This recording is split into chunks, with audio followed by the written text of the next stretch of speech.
Okay, let's talk about GAP's nutritional protocol. This nutritional protocol was developed by Dr. Natasha Campbell-McBride.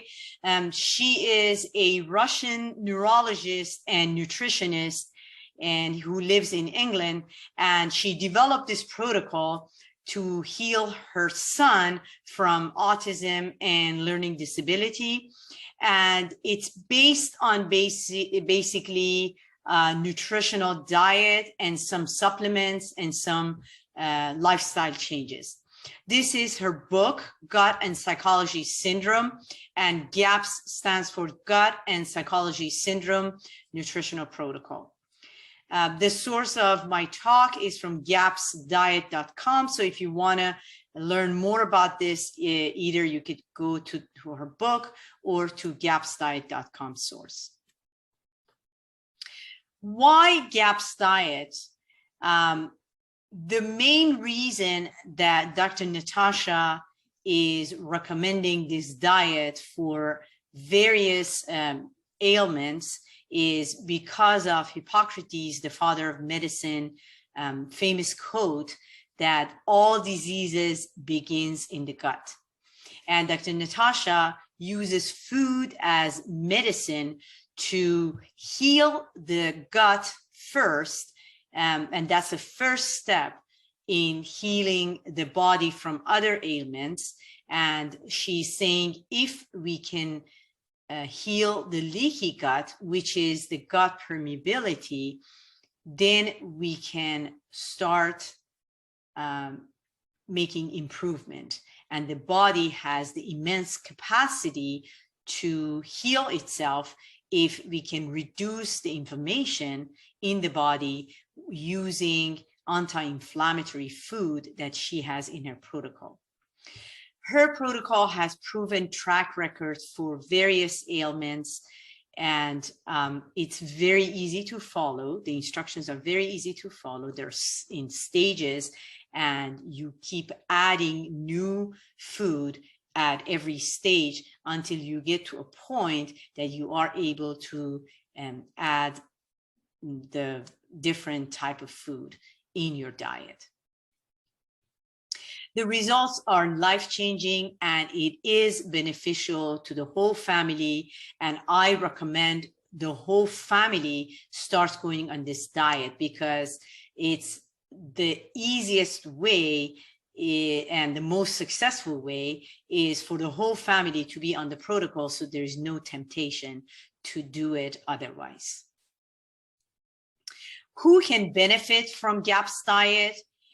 Pretty much anyone who have gastrointestinal disorders, neurological disorders, chronic disorders, or any psychiatric problems. So if you, for example, has chronic diarrhea, severe digestive conditions like irritable bowel syndrome, Crohn's disease, ulcerative colitis, or if you have multiple food allergies, chemical sensitivities, gluten intolerance, if you have any chronic diseases, asthma, allergy, autoimmune disorders, for example, diabetes, if you have thyroid issues, hypothyroidism, Hashimoto's, all of those can be addressed by this diet. Anyone with neurological disorders, if you're on autism spectrum disorder, ADHD, ADD, dyslexia, dyspraxia, learning disabilities, epilepsy, anorexia, Alzheimer's, if you have any neuropsychological or psychiatric problems like schizophrenia, depression, obsessive compulsive disorders, bipolar disorders, and many others. Dr. Natasha in her clinic in Cambridge, she successfully treats patients with all these ailments using this GAPS protocol. The idea behind this protocol is if you remove the inflammatory triggers in the digestive tract and replace it with healing food, then you are able to restore the gut microbiome, which then it takes you to the higher state of health. So what are the stages of GAPS diet? So in the introductory stage, which is the first stage, you have 6 parts to it. Stage 1 is when you basically eliminate everything in your diet except for homemade meat or fish stock. And you have no grain throughout this GAPS diet, no rice, no pasta, no any type of grains. All the soups that are made throughout this introductory stage is made with boiled meat or fish, and you want the soft tissues, you want the meat to be attached to the bone, because from the bone leaches all these minerals that are very healing. The soft tissue attached to the bone is very healing. The bone marrow is very healing. You want to have vegetables that are all cooked, no raw vegetables, no fruits at this stage. And you want to keep drinking the meat stock. And there's ginger tea that she recommends. Basically, you grind the ginger and you make tea from it. And that's also very healing to the GI tract. You want to add a probiotic food into every cup of the meat stock or the bowl of soup that you have. The probiotic food, she's recommending the juices. Originally, you want 1 teaspoon of the juices of sauerkraut or fermented vegetable, or if you can tolerate dairy, you could do homemade kefir or yogurt, but you want to start 1 teaspoon at a time. And then if you're tolerating this food, then you go to the second stage. The second stage is that you continue with your stage 1, but now you're going to add egg yolks. This is has to be an organic pasture-raised egg yolks. The egg white is harder for the body to digest, so you start with egg yolk, and if you can tolerate it, then you add egg white at stage 3. For example, for us, we had to stay at stage 2 for a very long time, for 3 months, because my son would start, as soon as we introduced the egg white, he would start tummy aches and joint pain. So that when the symptoms start, if, for example, diarrhea starts, you have to go back to the previous stage. At stage 2, besides the egg yolk, you could introduce stews and casseroles made with meats and, again, vegetables that are cooked. You can increase the daily amount of fermented food that you introduced at stage 1. And then you can introduce in stage 2, you can introduce fermented fish, and you can introduce homemade ghee, which is clarified butter, and it has no whey protein in it, so it's easily tolerable for most people. Then we go to stage 3. At this stage, we add 1 teaspoon at a time. We add ripe avocado. We can make pancakes at this stage, but we use nut butter, eggs, a little bit of winter squash, and we fry them with lots of ghee or animal fat, goose fat, duck fat, tallow, or lard. You can start introducing egg whites, so you can scramble your egg with plenty of ghee or animal fat. And here you're going to introduce sauerkraut and fermented vegetables. So in the last 2 stages, you were doing just the juice. Now you are introducing the actual sauerkraut or the fermented vegetables. Stage 4, you are gradually adding meats that are cooked by roasting or grilling inside the oven, not barbecued and not fried yet. Here you can introduce cold pressed virgin organic olive oil, but you do not use it to cook. It has to be just for if you want to pour it above your soup or above your meat.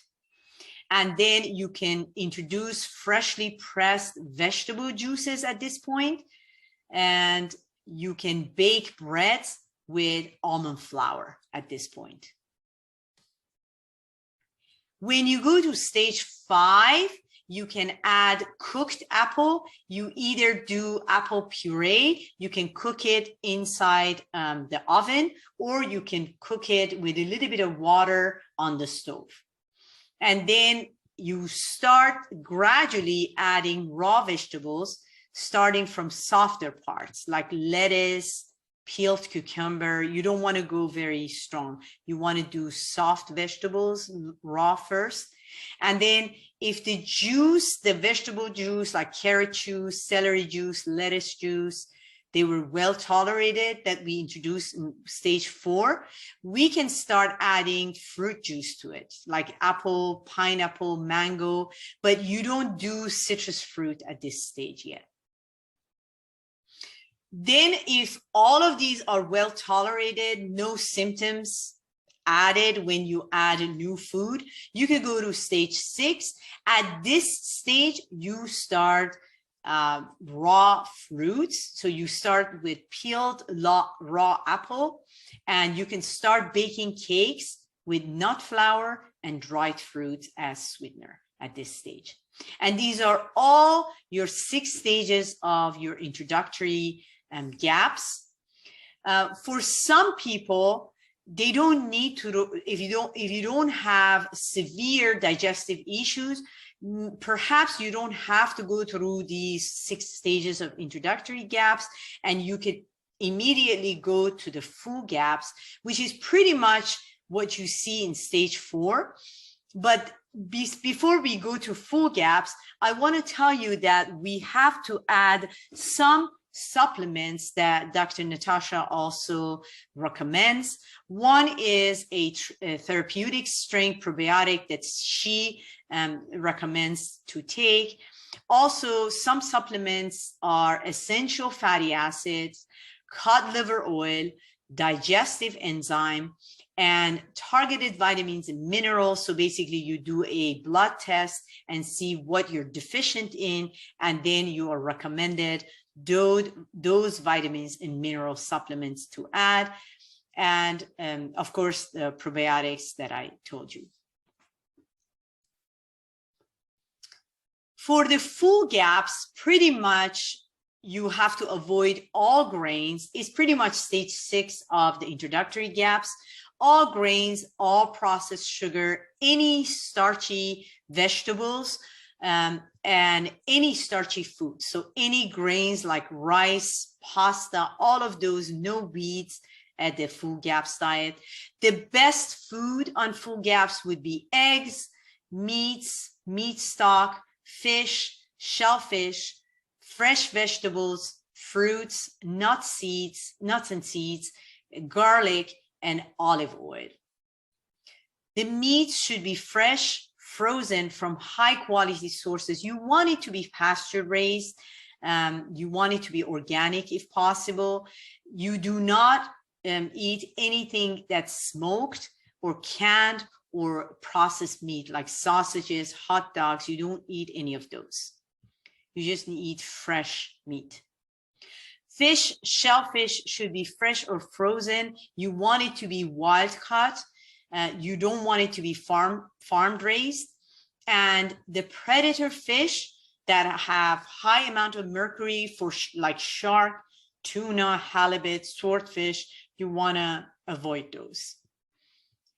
The vegetables, you want it to be raw or fermented or cooked with meats and fish at each meal. It's good to have vegetables with meat because they balance the pH. Vegetables are more alkaline, meat is more acidic, so you want to balance the pH also in your gut. Cooking should only be done with animal fat, with coconut oil or with ghee. And the plant oil that is recommended is cold pressed and organic and consumed raw. And the plant oil is either coconut oil or olive oil or a little bit of avocado oil, but none of the other oils are allowed. Vegetable oils are allowed. Baked goods and fruits should be limited to snack. It's not the main meal, maybe between meals here and there, but not in a great amount. All processed food, all packaged foods, those all have to be avoided. And please do not microwave your food, because when you heat it up in microwave, you actually destroy the nutrients in it. You either use oven or you use stove. I just tell you a sample menu for breakfast: eggs, meats, and vegetables, avocado, olive oil, sprouted nuts and seeds, homemade meat stock and bone broth, homemade pancakes. And of course, the pancakes are made with nut flour, like almond flour. Homemade soup and stew and herbal tea. If you sprout your nuts and seeds, you make them very easy to digest. And when you sprout them, you actually get rid of the anti-nutrients. So it's very healing to the body also. For lunch and dinner, you can have meat, fish, shellfish with vegetables. Vegetables can be raw, cooked, or fermented. You can have salads with olive oil and lemon or lime, avocado, and homemade soups and stew. Stew and soups have to be you have to be drinking them throughout the day. It's kind of like if you're drinking water, just have some of the soups and stews or the meat stock. Tips for success. Just picture your GAPS diet as a lifestyle change, because there are some detoxification protocol also in it. For example, Epsom salt bath, avoid buying new furniture, air your home, turn off your Wi-Fi at night, turn off your cell phone at night when you're sleeping, because that's the best time that your body is detoxing. So it's a lifestyle change, really. Keep a food journal, and when you go through stages of GAPS, make sure that look for any symptoms returning, and as soon as it does, you want to go back one stage before, until you are ready to move forward.